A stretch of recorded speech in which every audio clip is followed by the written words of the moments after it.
Phone tapping కేసులో కేంద్ర మంత్రి బండి సంజయ్ స్టేట్మెంట్ ను సిట్ అధికారులు రికార్డ్ చేశారు. సిట్ అధికారులు ఇచ్చిన వివరాలు చూసి కేంద్ర మంత్రి బండి సంజయ్ షాక్ అయ్యారు. బండి సంజయ్ కు 5 పేజీల వివరాలు ఇచ్చారు సిట్ అధికారులు. కేంద్ర పెద్దలతో మాట్లాడిన కాల్స్ కూడా ట్యాప్ అయినట్టుగా అందులో ఉంది. ఇక వెంటనే కేంద్ర పెద్దల దృష్టికి కూడా ఈ విషయాన్ని తీసుకువెళ్లారు బండి సంజయ్. ఫోన్ ట్యాపింగ్ అంశంపై కేంద్ర పెద్దలు కూడా సీరియస్ అయినట్టు సమాచారం. జడ్జిలు టెలికాం సంస్థలను సిట్ విచారించలేనందున సిబిఐకి అప్పగించాలని బండి సంజయ్ డిమాండ్ చేస్తున్నారు. వ్యాపారుల ఫోన్ ట్యాప్ చేసి బెదిరించి వసూలు చేసిన డబ్బులు ఎటు వెళ్లాయని బండి ప్రశ్నిస్తున్నారు. ఫోన్ ట్యాపింగ్ ఆధారంగా లావాదేవీలు జరిగాయని ఈడీకి సైతం కేసు ఇవ్వాలని బండి సంజయ్ డిమాండ్ చేస్తున్నారు. ఫోన్ ట్యాపింగ్ కేసులో ఎంహెచ్ఏ నిబంధనలు సైతం ఉల్లంఘించారంటున్నారు బండి. మా ప్రతినిధి విద్యాసాగర్ తో లైవ్ లో మాట్లాడదాం. విద్యాసాగర్, ఫోన్ ట్యాపింగ్ కేసులో చాలా సంచలన విషయాలు అయితే బయటకు వస్తున్నాయి. కేంద్ర పెద్దలతో మాట్లాడిన మాటలు కూడా అక్కడ ట్యాప్ అయినట్టుగా తెలుస్తోంది. సో ఏం జరుగుతోంది? ఇప్పటి వరకు ఫోన్ ట్యాపింగ్ సంబంధించి రాష్ట్రంలో ఉన్నటువంటి ప్రముఖుల ఫోన్లే ట్యాప్ అనుకున్న నేపథ్యంలో బీజేపీ రాష్ట్ర అధ్యక్షుడిగా బండి సంజయ్ ఉన్నటువంటి సమయంలో ఆయన కేంద్ర పెద్దలతో మాట్లాడినటువంటి మాటలను సైతం ట్యాప్ చేశారన్నటువంటి సంచలన విషయాలు ఈరోజు బండి సంజయ్ సిట్ విచారణలో వెలుగు చూశాయని చెప్పుకోవచ్చు. ముఖ్యంగా కేంద్ర మంత్రి బండి సంజయ్ ఈరోజు సిట్ విచారణకు హాజరైనప్పుడు ఆయన ముందు సిట్ అధికారులు కొంతమంది ఫోన్ రికార్డింగ్ సంబంధించినటువంటి ఆ లిస్ట్ ఏదైతే ఉంటుందో ఏ ఫోన్లను ఎవరెవరితో మాట్లాడినప్పుడు ట్యాప్ చేశారో దానికి సంబంధించినటువంటి ఒక 5 పేజీల వివరణలతో కూడినటువంటి లిస్టును ఆయన ముందు పెట్టడం జరిగింది. అందులో ఉన్నటువంటి ఫోన్ నెంబర్లు కావచ్చు, వ్యక్తుల పేర్లు కావచ్చు, అవి చూసినప్పుడు తాను ఒక్కసారిగా షాక్ గురయ్యానంటూ కూడా కేంద్ర మంత్రి బండి సంజయ్ పేర్కొన్నారు. ముఖ్యంగా అందులో తాను కేంద్ర పెద్దలతో ఆనాడు కేంద్ర ప్రభుత్వంలో ఉన్నటువంటి పెద్దలతో బీజేపీ రాష్ట్ర అధ్యక్షుడి హోదాలో ఆయన ఎవరెవరితో మాట్లాడారో అందులో మాట్లాడినటువంటి వివరాలకు సంబంధించినటువంటి నెంబర్లు కూడా ఉండడంతో ఒక్కసారిగా షాక్ గురయ్యాను. ఇదే అంశాన్ని విచారణ ముగిసిన వెంటనే కేంద్ర ప్రభుత్వ పెద్దల దృష్టికి తీసుకెళ్లడం జరిగింది. దీంతో వారు కూడా కొంత ఆశ్చర్యాన్ని వ్యక్తం చేస్తూ దీని మీద సీరియస్ అయినట్లుగా కూడా మనకి సమాచారం ఇచ్చారు. అయితే ముఖ్యంగా కేంద్ర ప్రభుత్వ పెద్దల ఫోన్లు ట్యాప్ చేయడంతో పాటు ఈరోజు సిట్టు విచారణలో కీలకంగా 3 అంశాలను చెప్పదలుచుకున్నాము. ఒకటి, ఇది సిట్టుతో అయ్యే పని కాదు, డెఫినెట్గా దీంట్లో సిబిఐ విచారణ జరపాలన్నది. అదేవిధంగా దాంతోపాటు ఎవరైతే ఈ ఫోన్ ట్యాపింగ్ విచారణ సంబంధించి ఇంకా ఈ విచారణ ఎదుర్కోవాల్సి ఉందో వారిని విచారించడం సిట్టుతో అయ్యే పని కాదు. ఎందుకంటే జడ్జిలు కావచ్చు, అదేవిధంగా కేంద్ర ప్రభుత్వ పెద్దలు కావచ్చు, సీఎంలు కావచ్చు, వీళ్ళందరూ ఎంతవరకు సిట్టుకు సహకరిస్తారన్నది ప్రశ్న. కాబట్టి ఈ కేసును సిబిఐకి అప్పగించాలంటూ కూడా కేంద్ర మంత్రి బండి సంజయ్ డిమాండ్ చేస్తున్నారు. అదేవిధంగా టెలికాం సంస్థల గురించి కూడా కొంత కాన్ఫిడెన్షియల్ మ్యాటర్స్ని తీసుకోవాల్సి ఉంటుంది. దానికి కూడా ఈ రాష్ట్ర స్థాయిలో ఉన్నటువంటి సిట్టుకు టెలికాం సంస్థలు ఏ మేరకు సహకరిస్తాయన్నది కూడా ప్రశ్నే. కాబట్టి అదే కేంద్ర ప్రభుత్వ సంస్థలు అయితే డెఫినెట్గా టెలికాం సంస్థలు కూడా సహకరించే అవకాశం ఉంటుందన్న మరో వాదనను కూడా కేంద్ర మంత్రి బండి సంజయ్ లేవనెత్తుతున్నారు. ముఖ్యంగా సిట్ అధికారులు చక్కగా పనిచేస్తున్నప్పటికీ కూడా తమకు రాష్ట్ర ప్రభుత్వం మీదే నమ్మకం లేదు. కాబట్టి ఈ కేసునంతా కూడా సిబిఐకి బదిలీ చేయాలన్నదే తమ ముఖ్య ఉద్దేశం. దాన్ని ఈరోజు ప్రొజెక్ట్ చేసే విధంగానే ఈరోజు జరిగినటువంటి పాదయాత్ర కావచ్చు, సిట్టు విచారణకు హాజరు కావడం కావచ్చు అందులో. అయితే సిట్ అధికారులు తమ ముందు పెట్టినటువంటి విచారణలో ముఖ్యంగా బడా వ్యాపారస్తులకు సంబంధించినటువంటి లిస్టు కూడా ఉంది. కాబట్టి వారి దగ్గర ఫోన్ చేసి బెదిరించి డబ్బులు వసూలు చేశారంటూ సిట్ అధికారులు చెబుతున్నప్పుడు ఆ డబ్బులు ఎటుపోయాయో కూడా తేలాలి. అంటే డెఫినెట్గా దీంట్లో లావాదేవీలు కూడా జరిగినటువంటి నేపథ్యం ఉంది. కాబట్టి ఇక్కడ ఈడీని కూడా ఇన్వాల్వ్ చేయాలన్నది ఇప్పుడు బీజేపీ కొత్తగా వినిపిస్తున్నటువంటి డిమాండ్. డెఫినెట్గా ఆ లావాదేవీల ద్వారా వచ్చినటువంటి నగదు ఎవరి చేతిలోకి వెళ్ళింది, ఎవరు లాభపడ్డారు, వీటన్నిటి కూడా తేలాలంటే ఈడీని కూడా ఇక్కడ ఇన్వాల్వ్ చేయాల్సి ఉంది. కాబట్టి డెఫినెట్గా సిబిఐ ఈడీల విచారణ అనేది ఇందులో అవసరం ఉంది. దాంతోపాటు బీఆర్ఎస్లో ఉన్నటువంటి ఎమ్మెల్యేలందరూ, గతంలో బీఆర్ఎస్ అధికారంలో ఉన్నప్పుడు ఉన్నటువంటి ఎమ్మెల్యేలందరూ లిస్టు కూడా ఈరోజు సిట్టు విచారణలోనే తెలిసింది. అదేవిధంగా ఎంహెచ్ఏ నిబంధనలు, ముఖ్యంగా ఏదైనా ఫోన్లు అనేది ట్యాప్ చేసినప్పుడు దానికి సంబంధించిన డేటా డిసెంబర్, జూలైలో డిలీట్ చేయాలి. కానీ ఇక్కడ ప్రభుత్వాన్ని ఉన్నప్పుడు నవంబర్లోనే డిలీట్ చేశారు. ఇది కూడా ఎంహెచ్ఏ నిబంధనలకు విరుద్ధంగా జరిగిందంటూ కూడా ఈరోజు సిట్టులో వెలుగు చూసినటువంటి అంశాలుగా చెప్పుకోవచ్చు. రైట్ విద్యాసాగర్, ఫోన్ ట్యాపింగ్ కేసులో సిట్ విచారణకు హాజరైన కేంద్ర మంత్రి బండి సంజయ్ కేసీఆర్, కేటీఆర్ పై తీవ్ర స్థాయిలో ధ్వజమెత్తారు. బీఆర్ఎస్ పాలనలో ఇష్టానుసారంగా ట్యాపింగ్ కు పాల్పడ్డారని మండిపడ్డారు. ఈ కేసును ఇంకా ఎంతకాలం సాగదీస్తారని బండి సంజయ్ ప్రశ్నించారు. కేసీఆర్ కు సీఎం రేవంత్ క్లీన్ చిట్ ఇచ్చారని ఆరోపించారు. ఇప్పుడు ఇన్ని ఆరోపణలు రాష్ట్ర ముఖ్యమంత్రి గారు ఇప్పుడు రేవంత్ రెడ్డి గారు ఆయన అధికారం లేనప్పుడు ఏమన్నాడు?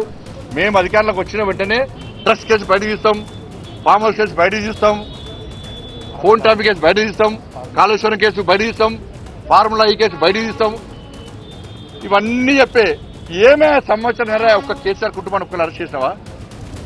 పోనీ తెలంగాణ సమాజం మొత్తము అరెస్ట్ చేస్తారు కావచ్చు అని కళ్ళకు చూస్తున్నారు. లాస్ట్కు ముఖ్యమంత్రి క్లీన్ చిట్ చేసింది. ఎక్కడి అరెస్ట్లుగా ఈ కేసు విచారణను సిట్ పూర్తి స్థాయిలో చేపట్టలేదన్నారు బండి సంజయ్. అందుకే ఈ కేసును సిబిఐకి అప్పగించాలన్నారు. కేసును సిబిఐకి అప్పగించడంలో రాష్ట్ర ప్రభుత్వానికి ఉన్న ఇబ్బందులేంటని ప్రశ్నించారు. కేసీఆర్, కేటీఆర్, సంతోష్ రావు మినహా అందరి ఫోన్లను ట్యాప్ చేశారన్నారు. సీఎం రేవంత్ తో పాటు నాటి బీఆర్ఎస్ మంత్రులు, నేతలను కూడా విచారణకు పిలవాలన్నారు.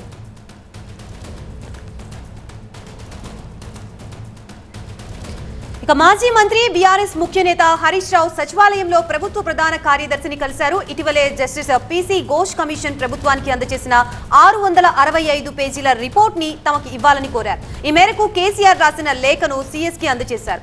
ఆయన కూడా మరో లేఖనిచ్చారు. కాళేశ్వరం కమిషన్ తమని కూడా విచారించింది కాబట్టి పూర్తి వివరాలు తెలియజేయాలని కోరారు. జస్టిస్ పీసీ ఘోష్ కమిషన్ అందించిన 665 పేజీల రిపోర్టుపై అధ్యయనానికి ప్రభుత్వం 3 అధికారులతో కూడిన కమిటీ వేసింది. ఈ కమిటీ రిపోర్ట్ ని అధ్యయనం చేసి 60 పేజీలతో కూడిన రిపోర్టు రూపొందించింది. ఈ రిపోర్ట్లోని అంశాలని అసెంబ్లీలో పెడతామని ప్రకటించిన ప్రభుత్వం అందులోని అంశాలని మీడియాకి వివరించింది. అయితే ప్రభుత్వం తమకి కావాల్సిన అంశాలు మాత్రమే ఉండేలా నివేదికని కుదించిందని బీఆర్ఎస్ ఆరోపిస్తోంది. కమిషన్ ఇచ్చిన పూర్తి రిపోర్ట్ ని బయట పెట్టాలని డిమాండ్ చేస్తోంది. ఈ క్రమంలో పూర్తి నివేదిక కాపీని తమకు అప్పగించాలని బీఆర్ఎస్ నేత హరీష్ రావు సీఎస్ ని కలిసి విజ్ఞప్తి చేశారు.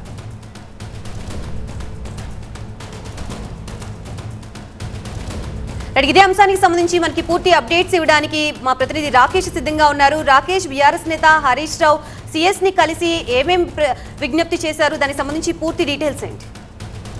హరీష్ రావు సీఎస్ రామకృష్ణరావును కలిసిన సందర్భంలో 2 లేఖలు ఆయనకి ఇచ్చారు. ఒకటి కేసీఆర్ రాసినటువంటి లేఖ, ఒకటి హరీష్ రావు రాసినటువంటి లేఖ. 2 లేఖల్లో కూడా ఒకే విధమైనటువంటి సబ్జెక్ట్ ఉంది. మేము విచారణ కమిషన్ ముందు హాజరైన సందర్భంగా మమ్మల్ని అన్ని క్వశ్చన్స్ అడిగారు. మమ్మల్ని ఇప్పుడు దోషులుగా చేరుస్తూ కమిషన్ ఒక నివేదిక ఇచ్చింది. కాబట్టి మాకు పూర్తి కమిషన్ 665 పేజీల నివేదికను తెలుసుకునేటువంటి హక్కు ఉంది. వాటిని మాకు సమర్పించాలి, లేకుంటే దాంట్లో దాపరికం ఎందుకు అంటూ మాకు ఖచ్చితంగా వాటిని అందజేయాలంటూ కమిషన్ ఇచ్చినటువంటి నివేదికను మాకు సమర్పించాలి, మాకు కూడా అందజేయాలంటూ రామకృష్ణరావుకు ఆ 2 లేఖల్ని హరీష్ రావు అందజేశారు. దాంతోపాటు ఎప్పటి నుంచో చెప్తూ వస్తున్నారు, కమిషన్ ఏర్పాటే చట్ట విరుద్ధంగా జరిగింది, దాంతోపాటు కమిషన్ విచారణ చట్ట విరుద్ధంగా జరిగింది, కమిషన్ ఇచ్చినటువంటి నివేదిక కూడా అలాగే కనిపిస్తుంది అంటూ కొన్ని కామెంట్స్ కూడా చేశారు.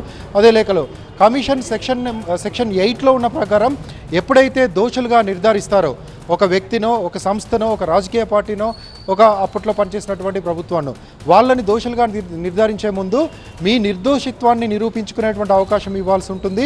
దాంతోపాటు క్రాస్ ఎగ్జామినేషన్ కూడా ఛాన్స్ ఇవ్వాల్సి ఉంటుంది. ఎవరైతే ఆరోపణలు చేస్తున్నారో, ఎవరైతే ఆరోపణలు ఎదుర్కొంటున్నారో వీళ్ళిద్దరిని కూర్చోబెట్టి వాదనలు తీసుకున్న తర్వాతే విచారణ కమిషన్ ఆ రిపోర్ట్ని సబ్మిట్ చేయాల్సి ఉంటుంది. అదేమీ జరగకుండా కేవలం కొంత సమాచారం మాత్రం తీసుకున్నారు. మేము ఇచ్చినటువంటి సమాచారాన్ని కూడా నివేదికలో ఎక్కడా చూపించలేదు. బయట పెట్టినటువంటి 60 పేజీల రిపోర్ట్లో కూడా ఎక్కడా కనిపించట్లేదు. మేము చాలా ఎవిడెన్సెస్ ఇచ్చాము, కాళేశ్వరంకి సంబంధించి క్యాబినెట్ రెజల్యూషన్స్ ఇచ్చాము, దాంతోపాటు చాలా రకాల డాక్యుమెంట్స్ కూడా ఇచ్చాము. ఆ తర్వాత కొంత సమయం తీసుకొని ఆ తర్వాత కూడా కొన్ని పేపర్ సబ్మిట్ చేశాం. ఇవేవి కూడా మాకు ఎక్కడ రిపోర్ట్లో కనిపించట్లేదు. కాబట్టి మాకు న్యాయం జరగాలంటే 660 పేజీల నివేదిక పూర్తి బుక్లెట్ను మాకు ఇవ్వాల్సిందే అంటూ హరీష్ రావు ఈరోజు 2 లేఖలను సీఎస్ రామకృష్ణరావుకు అందజేశారు. ఇక రిపోర్ట్ వస్తే కనుక దాన్ని స్టడీ చేసి సుప్రీంకోర్టుకు వెళ్ళే ఆలోచనలో బీఆర్ఎస్ కనిపిస్తుంది. సెక్షన్ 8లో ఉన్నటువంటి నిబంధనలు, సెక్షన్ 8లో ఏదైతే కమిషన్లు ఏర్పాటు చేస్తారో, న్యాయ సంస్థలు ఏర్పాటు చేస్తారో వాటికి సంబంధించిన కొన్ని గైడ్ లైన్స్ ఉన్నాయి. ఆ గైడ్ లైన్స్లో ఉన్నటువంటి వేటిని కూడా పాటించలేదు. క్రాస్ ఎగ్జామినేషన్ అనుకోవచ్చు. ఎవరినైతే ఫైనల్గా మీరు దీంట్లో దోషిగా తేలబోతున్నారని చెప్తున్నారో వాళ్ళకి ఈవెన్ కోర్టులో కూడా ప్రొసీడింగ్స్ ఉంటాయి, ఆ ప్రాసెస్ ఉంటుంది. కానీ ఇక్కడ అలాంటిది ఏమీ లేకుండా ఒకసారి పిలిచారు, ఇన్ఫర్మేషన్ తీసుకున్నారు, ఆ తర్వాత ఇమీడియట్గా గవర్నమెంట్కి సబ్మిట్ చేశారు. కానీ మధ్యలో ఎవరైతే ఆరోపణలు చేస్తున్నారో వాళ్ళని పిలిపించాలి, వాళ్ళ తరపున ఇంకెవరైనా రావాలి, ఆరోపణలు ఎదుర్కొంటున్న వాళ్ళు, దోషిగా నిర్ధారించిన వాళ్ళు కూడా రావాలి. ఇద్దరు వాళ్ళ వాదనలు మ్యాజిస్ట్రేట్ ముందు వినిపించాలి, అంటే కమిషన్ ముందు వినిపించాలి. కమిషన్ ముందు వినిపించిన తర్వాతే ఫైనల్ కంక్లూజన్కి రావాలి, ఫైనల్ వర్డ్స్ రాయాల్సి ఉంటుంది. ఇవేవి పేర్కొనలేదు అంటూ చెప్పారు. ఇది చెల్లదు అంటూ బీఆర్ఎస్ చెప్తూ వస్తుంది. ఇది కేవలం పార్టీ ప్రతిష్టను, కేసీఆర్ను అప్రతిష్ట పాలు చేసేందుకో, లేకపోతే కాళేశ్వరంను అలాగే ఎలాంటి యూజ్ లేకుండా ఉంచేందుకో, కొన్ని అవినీతి బురద చల్లేందుకు మాత్రమే పనికొస్తుంది తప్ప ఇంకా దేనికి పనికిరాదు. ఒక రకంగా చూసినట్టయితే ఈ ప్రభుత్వమే దోషి. వచ్చినప్పటి నుంచి 2 ఏళ్ల కాలంలో కాళేశ్వరంను కావాలనే పక్కన పెట్టి కాళేశ్వరం జరిగినటువంటి చిన్న డ్యామేజ్ని పెద్దగా భూతద్దంలో చూపిస్తూ వస్తుంది. దాన్ని రిపేర్ చేసి రైతులకు నీళ్ళు అందించేటువంటి ప్రయత్నం చేయట్లేదు. నేషనల్ డ్యామ్ సెక్యూరిటీ అథారిటీ చెప్పింది ఒకటి, ప్రభుత్వం చేస్తుంది ఒకటి. వివిధ విచారణ సంస్థలో లేకపోతే గ్రౌండ్ లెవెల్లో అయినటువంటి ఇంజనీర్లో రకరకాల సంస్థలు చెప్తున్న ఏది కూడా ప్రభుత్వం పాటించట్లేదు. కావాలని కాళేశ్వరంని కేసీఆర్ పేరు వస్తుందనే పక్కన పెడుతూ ఇలాంటి అవినీతి ఆరోపణలు చేస్తుందంటూ గతం నుంచి చెప్తుంది. ఖచ్చితంగా రిపోర్ట్ గవర్నమెంట్ ఇస్తుందా ఇవ్వదా, రిపోర్ట్ ఇవ్వకపోతే రిపోర్ట్ ఇవ్వలేదని కోర్టుకు వెళ్ళేటువంటి అవకాశం ఉంటుంది. రిపోర్ట్ ఇస్తే రిపోర్ట్లో ఉన్నటువంటి పాయింట్స్తో అంశాలతో కోర్టుకు వెళ్ళేటువంటి ఛాన్స్ అయితే కనిపిస్తుంది. బీఆర్ఎస్ సుప్రీంకోర్టుకు వెళ్ళడానికి సిద్ధమవుతున్నట్లుగా తెలుస్తుంది. నిన్న హరీష్ రావు, వినోద్ కుమార్, మాజీ ఎంపీ వినోద్ కుమార్ కూడా ఢిల్లీ వెళ్ళొచ్చారు. ఇదే సబ్జెక్టుకు సంబంధించి అక్కడ న్యాయ నిపుణులతో చర్చించినట్లుగా కూడా కొంత సమాచారం కనిపిస్తుంది.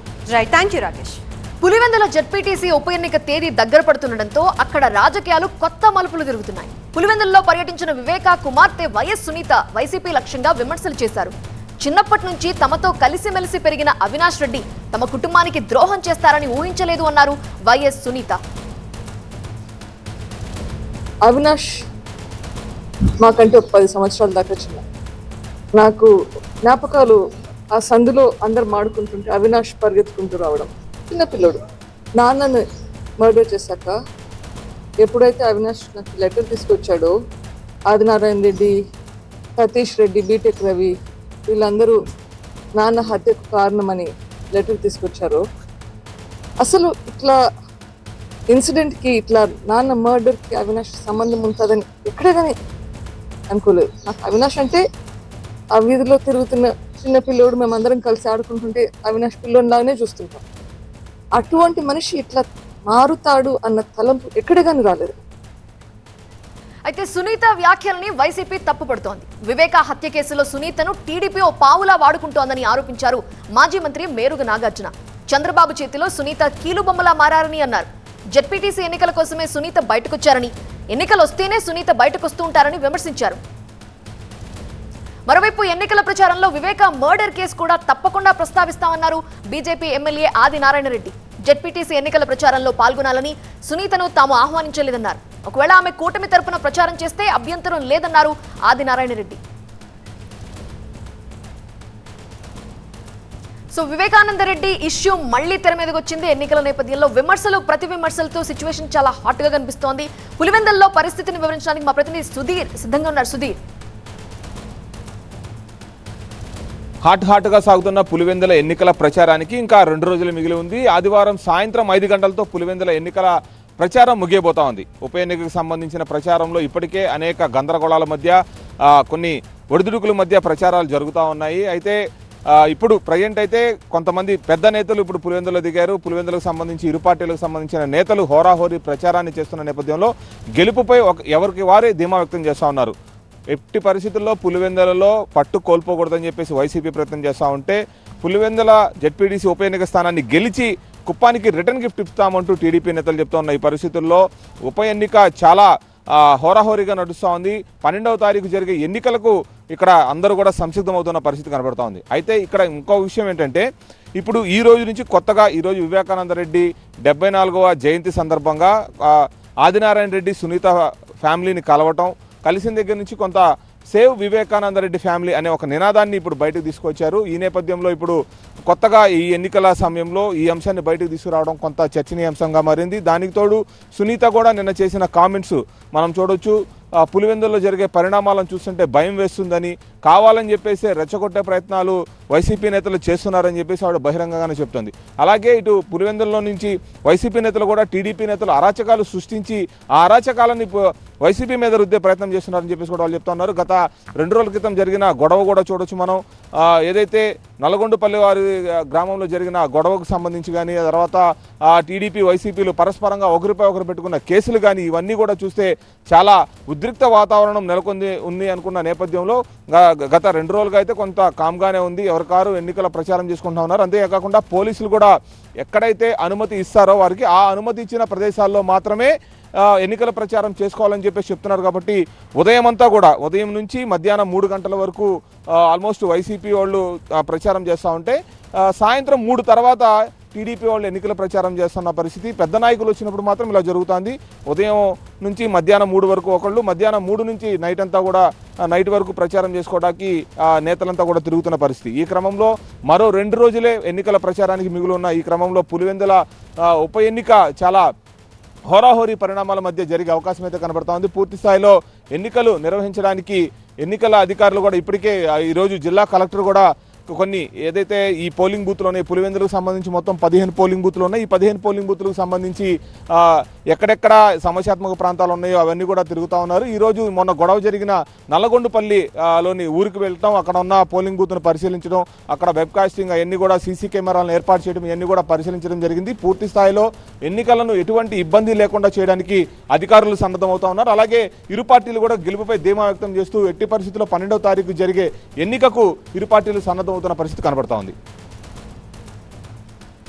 సో వివేకానంద రెడ్డి ఇష్యూ మరొకసారి రాజకీయాల్ని అగ్గిరాజేసింది, హీట్ పెంచిందని చెప్పొచ్చు. పులివెందులలో పొలిటికల్ టెంపర్. దీనికి సంబంధించిన ఫుల్ డీటెయిల్స్ రాత్రి 7:30కు 2 స్టేట్స్ మిస్ అవ్వకండి.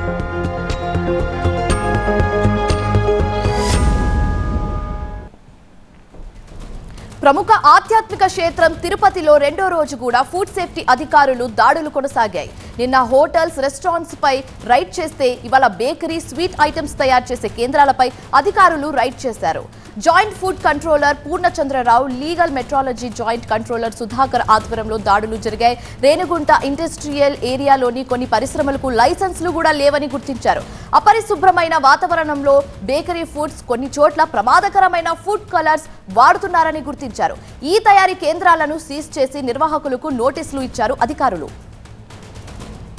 రేణిగుంట ఇండస్ట్రియల్ ఎస్టేట్లో ఉన్న ఫ్రూట్ కేవ్స్ పరిశ్రమలో ఎలాంటి ప్రమాణాలు పాటించట్లేదని అధికారులు గుర్తించారు. అక్కడ శాంపిల్ సేకరించి నోటీసులు జారీ చేశారు. ఆహార పదార్థాల్లో పరిమితికి మించి రంగులు వాడుతున్నారని గుర్తించారు. ఫుడ్ ఐటమ్స్ తయారీలో ప్రమాదకర రంగులు, రసాయనాలు వాడుతున్నారని జాయింట్ ఫుడ్ కంట్రోలర్ పూర్ణచంద్రరావు తెలిపారు. ఎక్కడా కూడా హైజీన్ కండిషన్ పాటించలేదు. తర్వాత ఈ షుగర్ కలుపుతూ ఉన్నారు, ప్రిజర్వేటివ్స్ కలుపుతూ ఉన్నారు. ఏ ప్రిజర్వేటివ్ కలుపుతున్నారో డబ్బా మీద లేదు. ఏ కలర్స్ ఏ క్వాంటిటీలో కలుపుతున్నారో కూడా తెలియట్లేదు. వాళ్ళ అమ్మాయి ఎవరు టెక్నికల్గా ఎవరు చూస్తున్నారంటే ఒక లేడీని చూపిస్తున్నారు, నేనే ఇన్ఛార్జ్ అండి అని చెప్పి. ఆమె 2వ తరగతి చదువుకుందండ. ఈ బెంజాయిక్ యాసిడ్ అంటే తెలియదు, సిట్రిక్ యాసిడ్ అంటే తెలియదు. ఏమీ తెలియని పరిస్థితుల్లో నేను ఇన్ఛార్జ్ అండి అని చెప్తా ఉంది. ఫుడ్ సేఫ్టీ అధికారుల తనిఖీలపై మా సీనియర్ కరెస్పాండెంట్ రాజు మరిన్ని వివరాలు అందిస్తారు. రాజు, చెప్పండి, ఇన్ని రోజులు హైదరాబాద్, వైజాగ్ అనుకున్నాం, కానీ ఇప్పుడు టెంపుల్ సిటీ తిరుపతిలో కూడా ఇలాంటి కల్తీ ఆహారం, డేంజరస్ ఫుడ్స్ ని మనం చూస్తున్నాము. దీనికి సంబంధించి పూర్తి డీటెయిల్స్ ఏంటి?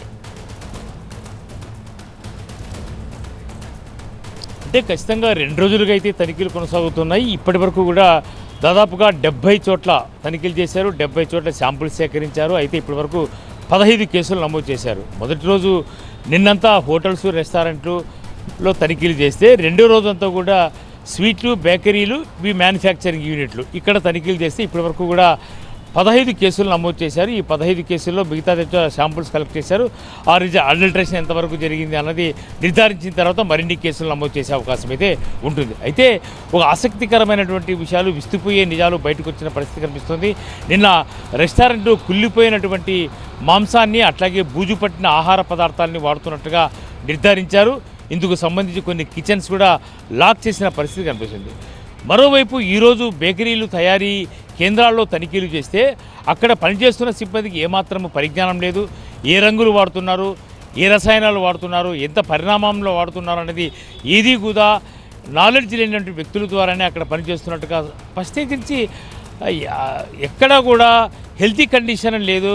హైజీనిక్ వాతావరణం లేని ప్రాంతాల్లోనే కొనసాగుతున్నటువంటి తయారీ చిన్నపిల్లలు తింటే క్యాన్సర్ లాంటి జబ్బులకు పాల్పడే అవకాశం ఉంటుంది. కాబట్టి ఇలాంటి రోగాల బారిన పడకుండా ఉండాలంటే ఖచ్చితంగా కఠిన చర్యలు తీసుకోవాలనేదే ప్రభుత్వ లక్ష్యం. ఇందులో భాగంగానే ఏదైతే లీగల్ మెట్రాలజీకి సంబంధించి అధికారులతో పాటు ఫుడ్ సేఫ్టీ అధికారులు కూడా జాయింట్ ఆపరేషన్ నిర్వహించారు.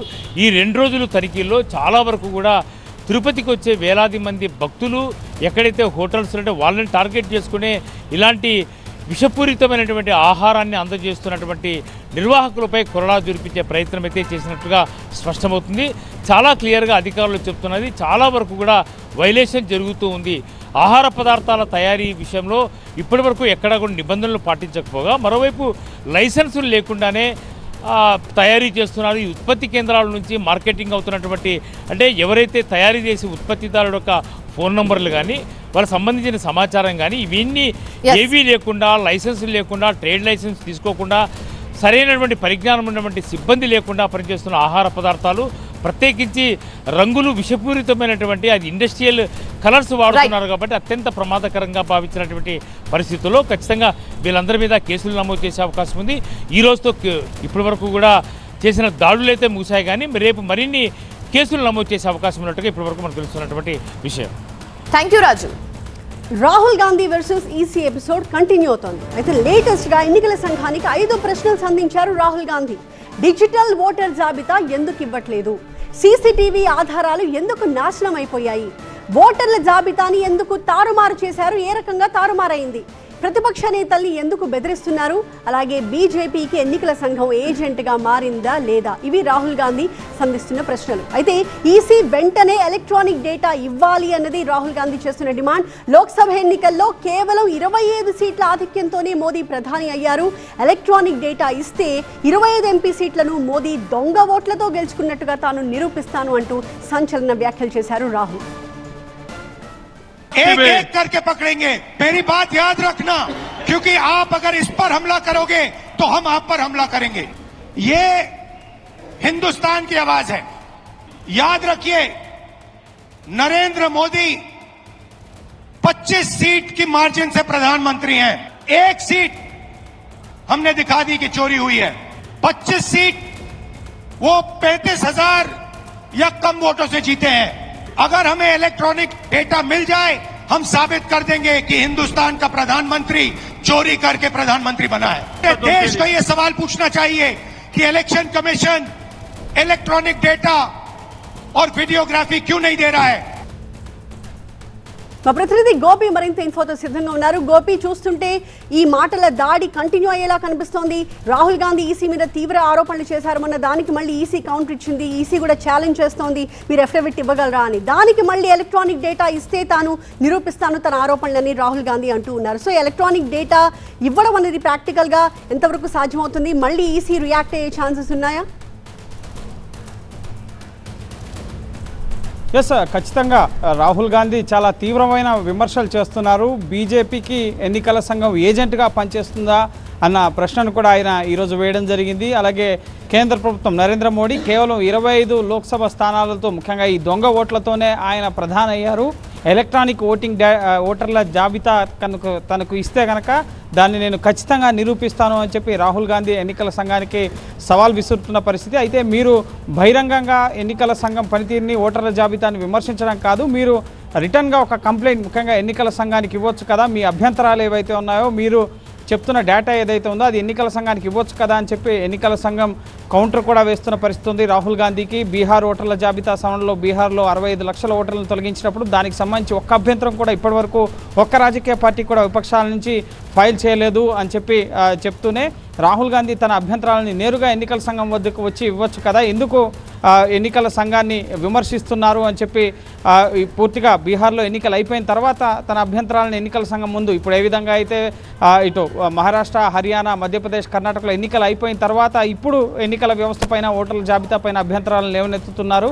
ఇది పూర్తిగా రాజకీయం, కావాలనే విమర్శిస్తున్నారని చెప్పి చెప్తున్నారు. అదే తరహాలో నెక్స్ట్ బీహార్లో కూడా ఇదే చెప్తారని చెప్పి వ్యంగ్యాస్త్రాలు చేస్తున్న పరిస్థితి ఉంది. అయితే ఎంతవరకు ముఖ్యంగా రాహుల్ గాంధీ లేవనెత్తున్న ఈ డిజిటల్ డేటా ఓటర్ డేటాని ఇస్తుందా ఎన్నికల సంఘం లేదా ముఖ్యంగా కోర్టుల వరకు కూడా రాహుల్ గాంధీ వెళ్ళే అవకాశం ఉన్నట్లుగా తెలుస్తోంది. ఎందుకంటే తీవ్ర విమర్శలు చేస్తున్నారు. ప్రధాని 25 స్థానాల్లో ముఖ్యంగా రిగ్గింగ్ చేసి నకిలీ ఓట్లతో గెలిచారంటున్నారు కాబట్టి సో ఖచ్చితంగా బీజేపీ కూడా రాహుల్ గాంధీ వ్యాఖ్యలను తీవ్రంగా ఖండిస్తున్న పరిస్థితి ఉంది. సో నెక్స్ట్ ఈసీ కూడా దీనిపైన ముఖ్యంగా రాహుల్ గాంధీకి వివరణ కోరుతూనే తన వద్ద ఉన్న డేటా, ఎందుకంటే ఆల్రెడీ ఈ డేటా మీ దగ్గర ఉంది, మళ్ళీ నన్ను డేటా అడుగుతారేంటని చెప్పి కూడా రాహుల్ గాంధీ అంటున్నారు. సో చూడాలి మరి ఈసీ దీనికి ఏ విధంగా ఫుల్ స్టాప్ పెడుతుంది అనేది. Right, thank you Gopikrishna. So EC ఏ రకంగా రియాక్ట్ అవుతుంది రాహుల్ గాంధీ లేటెస్ట్ వ్యాఖ్యలకి, సవాల్కి చూద్దాం. That's all for now.